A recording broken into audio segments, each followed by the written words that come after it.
Selamat bertemu di dalam nama Tuhan Yesus. Kembali kita renungkan firman Tuhan.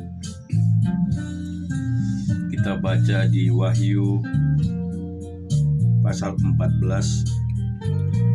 Dan aku melihat sesungguhnya anak domba berdiri di bukit Sion, dan bersama-sama dengan dia 144.000 orang, dan di dahi mereka tertulis namanya dan nama Bapanya.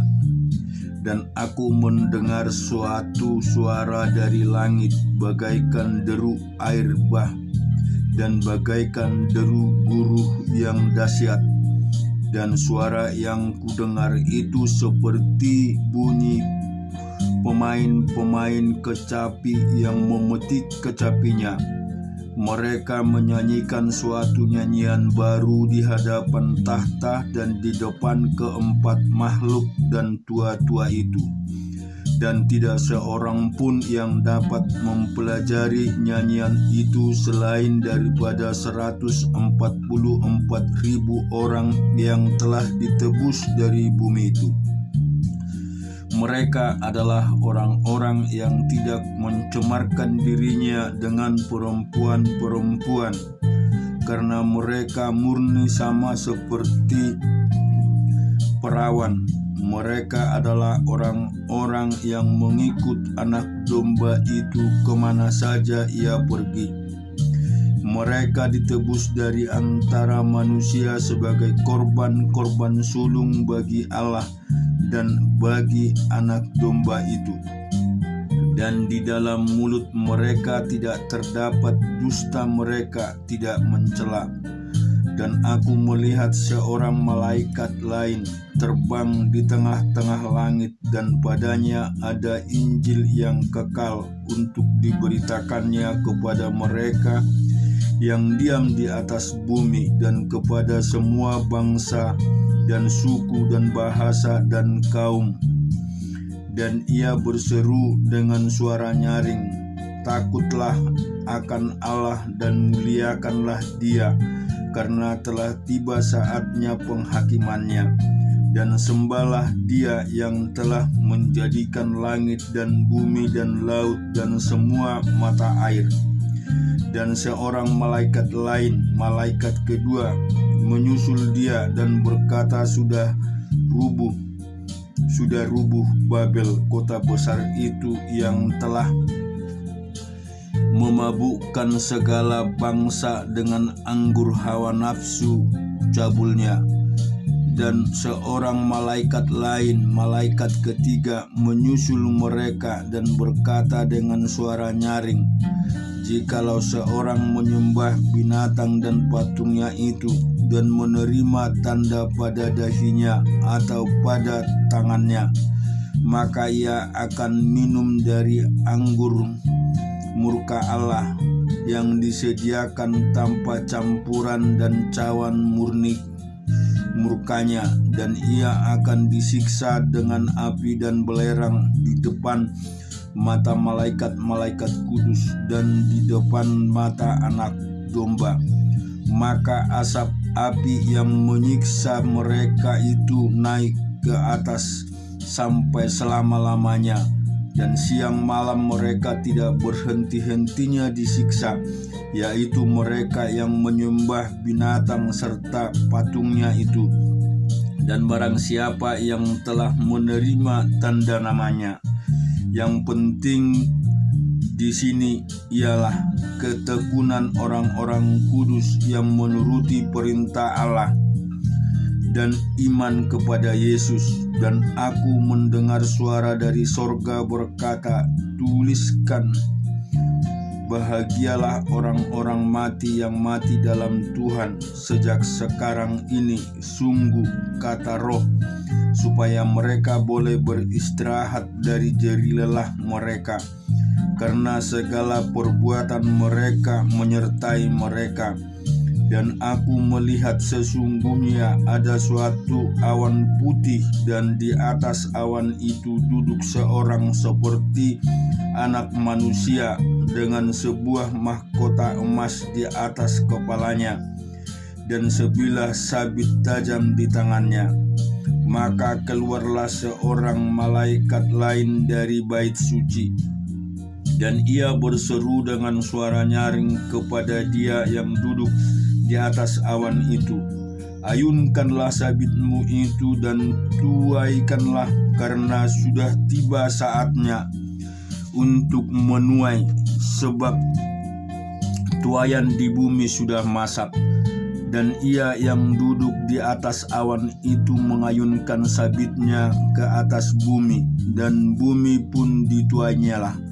Dan seorang malaikat lain keluar dari bait suci yang di sorga, juga padanya ada sebilah sabit tajam. Dan seorang malaikat lain datang dari mezbah.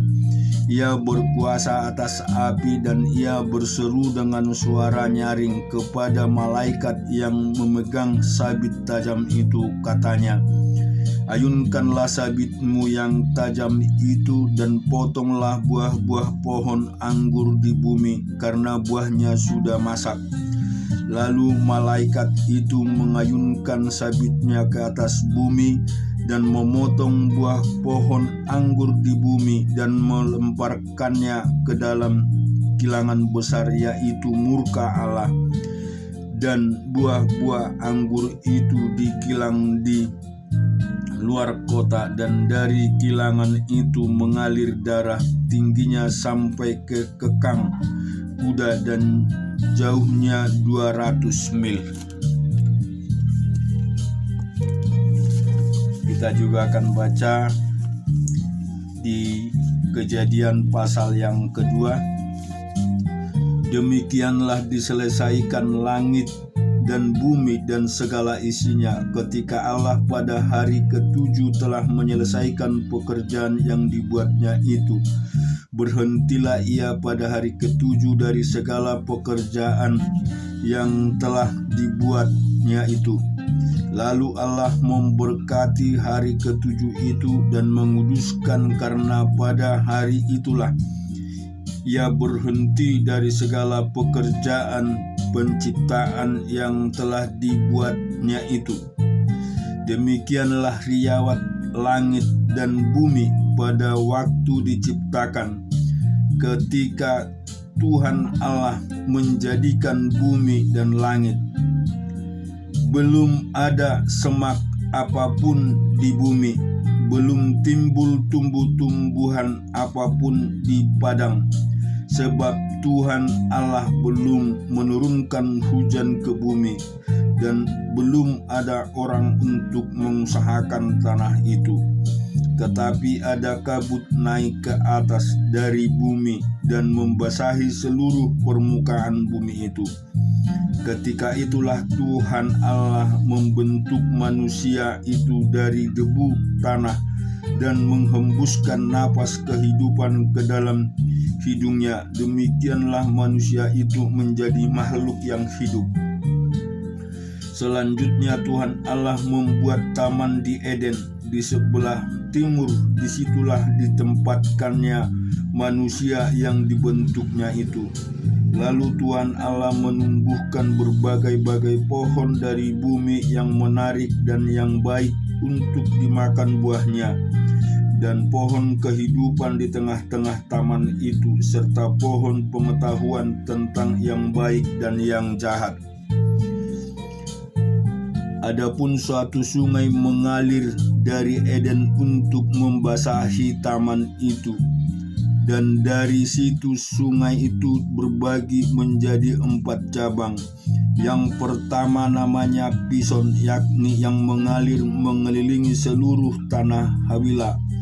Tempat emas ada, dan emas dari negeri itu baik. Di sana ada damar, bedoklah, dan batu krisporas.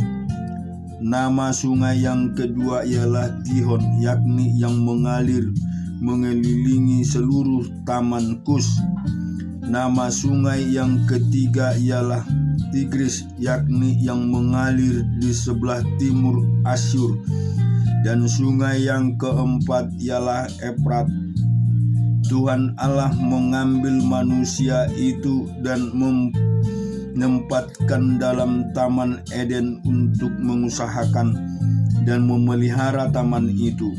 Lalu Tuhan Allah memberi perintah ini kepada manusia, semua pohon dalam taman ini boleh kau makan buahnya dengan bebas. Tetapi pohon pengetahuan tentang yang baik dan yang jahat itu janganlah kau makan buahnya, sebab pada hari engkau memakannya pastilah engkau mati. Tuhan Allah berfirman, tidak baik kalau manusia itu seorang diri saja. Aku akan menjadikan penolong baginya yang sepadan dengan dia. Lalu Tuhan Allah membentuk dari tanah segala binatang hutan dan segala burung di udara.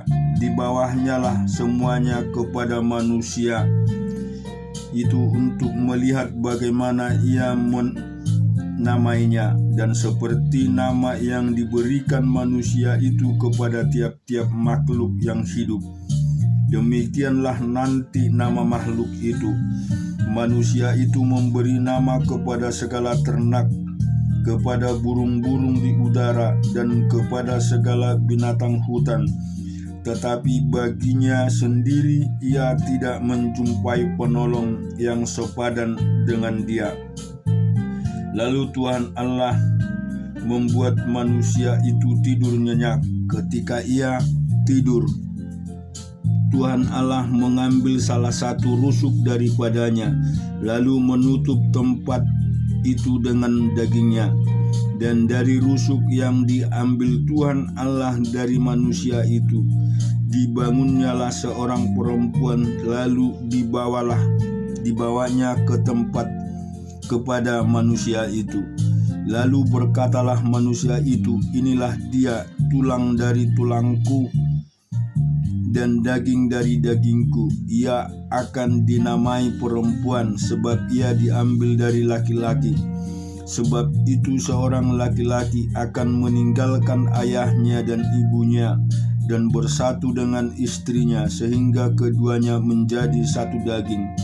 Mereka keduanya telanjang, manusia dan istrinya itu, tetapi mereka tidak merasa malu.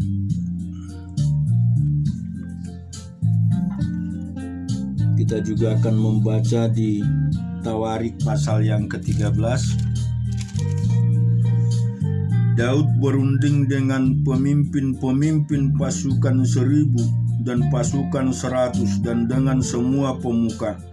Berkatalah Daud kepada seluruh jamaah Israel, jika kamu anggap baik dan jika diperkenankan Tuhan Allah kita, baiklah kita menyuruh orang kepada saudara-saudara kita yang masih tinggal di daerah-daerah orang Israel, dan di samping itu kepada para imam dan orang-orang Lewi yang ada di kota-kota yang dikelilingi tanah penggembalaan mereka, supaya mereka berkumpul kepada kita. Dan baiklah kita memindahkan tabut Allah kita ke tempat kita, sebab pada zaman Saul kita tidak mengindahkannya. Maka seluruh jemaah itu berkata bahwa mereka akan membuat demikian, sebab usul itu dianggap baik oleh segenap bangsa itu.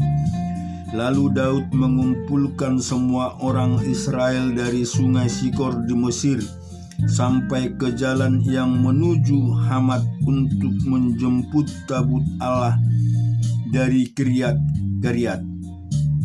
Lalu Daud dan segenap orang Israel berangkat ke Bala, ke Kiryat Yearim yang termasuk wilayah Yehuda, untuk mengangkut dari sana tabut Allah yang disebut dengan nama Tuhan yang bertahta di atas kerubim. Mereka menaikkan tabut Allah itu ke dalam kereta yang baru dari rumah Abinadab, sedang Yusa dan Ahio mengantarkan kereta itu. Daud dan seluruh orang Israel menari-nari di hadapan Allah dengan sekuat tenaga diiringi nyanyian kecapi, gambus, rebana, ceracap, dan napiri. Ketika mereka sampai ke tempat pengirikan Kidon, maka Usa mengulurkan tangannya memegang tabut itu, karena lembu-lembu itu tergelincir. Maka bangkitlah murka Tuhan terhadap Usa, lalu ia membunuh dia oleh karena Usa telah mengulurkan tangannya kepada tabut itu. Ia mati di sana di hadapan Allah. Daud menjadi marah karena Tuhan telah menyamar Usa demikian hebatnya, maka tempat itu disebut orang Peres Usa sampai sekarang. Pada waktu itu Daud menjadi takut kepada Allah. Lalu katanya, bagaimanakah aku dapat membawa tabut Allah itu ke tempatku? Sebab itu Daud tidak mau memindahkan tabut itu ke kota Daud, tetapi Daud menyimpan dan membawanya ke rumah Obed Edom orang Gad itu. 3 bulan lamanya tabut Allah itu tinggal pada keluarga Obed Edom di rumahnya, dan Tuhan memberkati keluarga Obed Edom dan segala yang dipunyainya.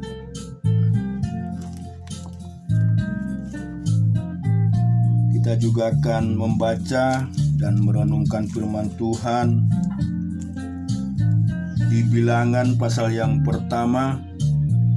Tuhan berfirman kepada Musa di padang gurun Sinai dan kemah pertemuan pada tanggal 1 bulan yang kedua dalam tahun yang kedua sesudah mereka keluar dari tanah Mesir.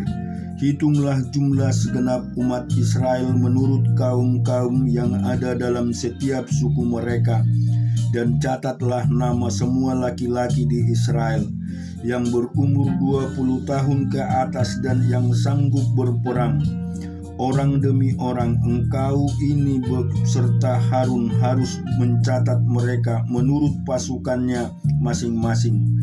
Dari tiap-tiap suku harus ada 1 orang yang mendampingi kaum, yakni orang yang menjadi kepala dari suku yang diwakili itu. Dan inilah nama semua orang yang harus mendampingi kamu.